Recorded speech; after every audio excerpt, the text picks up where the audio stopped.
Salam, perkenalkan nama saya Elizabeth Era dari Prodi Pendidikan Agama Kristen di Sekolah Tinggi Teologi Beteldewe. Di sini saya akan membahas tentang materi prolegomena, bibliologi, dan teologi proper yang diajarkan oleh Bapak Lawrence Christian. Saya akan menjelaskan yang pertama dari prolegomena. Prolegomena adalah pendahuluan teologis sistematika atau pengantar teologi. Nah, kata pengantar yang memberikan uraian mengenai tulisan atau karangan ilmiah, dan jika kita kaitkan dengan studi teologi, maka prolegomena adalah pendahuluan dari teologi itu sendiri. Kalau kita bahasakan secara sederhana, berarti bagian yang paling awal yang harus kita tahu tentang teologi itu sendiri. Nah, istilah teologi berasal dari dua kata Yunani, yaitu theos artinya Allah, dan logos adalah ilmu, sehingga teologi sendiri adalah ilmu yang mempelajari Allah. Yang kedua, kita masuk dalam istilah sistematika. Sistematika berasal dari kata Yunani, yaitu sunistanoi, artinya mengumpulkan atau mengorganisasikan menjadi atau sebagai suatu kesatuan yang utuh atau studi tentang Allah dalam hubungannya dengan dunia dan manusia dapat diorganisasikan sebagai suatu kesatuan yang utuh secara sistematis. Untuk itu, dengan mengetahui banyak kosakata, dapat memudahkan kita dalam berkomunikasi maupun dalam menyampaikan pendapat yang ingin kita sampaikan kepada orang tertentu. Jadi definisi sebenarnya dari kata prolegomena adalah pengantar atau pendahuluan sehingga ada sesuatu yang akan kita bahas. Nah, yang kedua, bibliologi. Definisi bibliologi adalah ilmu yang mempelajari tentang seluk-beluk sekitar penulisan Alkitab dan peran Alkitab dalam iman kepercayaan Kristen. Alkitab sendiri didefinisikan sebagai kumpulan kitab-kitab yang diakui sebagai kanonik dan diterimanya sebagai firman Allah oleh gereja Kristen. Dan di dalam materi bibliologi ini juga menjelaskan mengenai penyataan Allah atau wahyuan Allah, di mana pengertiannya itu adalah suatu tindakan Allah, baik itu perbuatan, perkataan yang adalah inisiatif Allah sendiri untuk membuka diri agar manusia dapat mengenal Allah. Nah, penyataan Allah ini dibagi menjadi dua, yaitu penyataan umum dan penyataan khusus. Penyataan umum adalah penyataan Allah mengenai dirinya sendiri yang diberikan kepada semua orang melalui alam semesta, yang bertujuan untuk menyatakan kemuliaan Allah, keahlian Allah, kuasa dalam alam semesta, kebaikannya dan keberadaannya yang hidup. Nah, penyataan khusus ini, di mana penyataan khusus ini diberikan Allah melalui karya penebusan Kristus.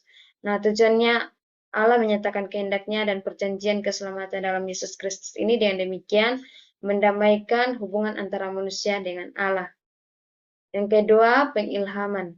Pengilhaman dibutuhkan untuk meneguhkan penyataan Allah. Pengilhaman adalah bimbingan Roh Kudus terhadap para penulis Alkitab, sehingga kitab suci memiliki otoritas dan kelayakan ilahi. Dengan demikian, bebas dari salah atau ineransi. Nah, bukti Alkitab ini diilhamkan oleh Allah sendiri, di mana dalam 2 Timotius 3 ayat 16 berkata, segala tulisan itu diilhamkan oleh Allah sendiri. Nah, kita masuk ke bagian yang ketiga, yaitu teologi proper. Teologi proper atau teologi tentang Allah. Teologi proper ini berbicara tentang kemahadiran Allah, kemahatauan Allah, kemahakuasaan Allah, dan kekekalan Allah. Teologi proper ini membahas tentang nama-nama Allah, pribadi Allah. Kita masuk dalam poin yang pertama, kita masuk tentang nama-nama Allah. Allah adalah Ia yang tidak dapat sepenuhnya kita pahami, yang ditinggikan secara tidak terbatas di atas segala sesuatu yang terbatas. Akan tetapi, di dalam nama-namanya ini, Ia turun kepada semua orang yang terbatas ini dan menjadi seolah-olah setara dengan manusia. Di satu pihak, kita tidak dapat menamai Dia, dan di pihak lain Ia mempunyai banyak nama. Nah, bagaimana hal ini dapat kita jelaskan atas dasar apakah nama-nama ini diterapkan kepada Allah yang tak terbatas dan tak dapat dipahami ini? Nah, kita harus ingat bahwa nama-nama itu bukanlah penemuan manusia, dan nama itu bukan merupakan penemuan dari pengalaman manusia akan jati diri Allah yang paling mendasar. Nama-nama itu diberikan oleh Allah sendiri dengan suatu jaminan bahwa nama-nama itu mengandung wahyu jati diri Allah, atau mengandung wahyu dari jati diri ilahi sendiri. Yang kedua, pribadi Allah. Kepribadian Allah memang nyata karena Alkitab sendiri mengatakannya dalam kitab Kejadian pasal 1 ayat 1 berkata, pada mulanya Allah menciptakan langit dan bumi. Dari pernyataan ini jelas, sebelum dunia ini dijadikan, berarti Allah sudah ada sehingga tidak ada alasan lagi untuk seorang dapat menyangkal dan berkata bahwa tidak ada Allah. Selain itu juga Yohanes pernah berkata, di dalam Yohanes 1 ayat 1 sampai 3 berkata, pada mulanya adalah firman, firman itu bersama-sama dengan Allah dan firman itu adalah Allah.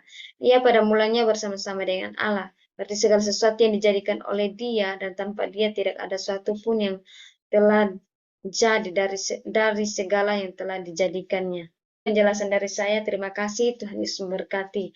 Nah, bagi Anda yang mau bergabung bersama kami di Sekolah Tinggi Teologi Bethel Dewey, silakan mendaftarkan diri Anda melalui link di bawah ini atau hubungi nomor yang tertera di bawah ini. Terima kasih, Tuhan Yesus memberkati. The New STT Bethel Dewey, the way to reach your destiny. Terima kasih, Tuhan Yesus memberkati.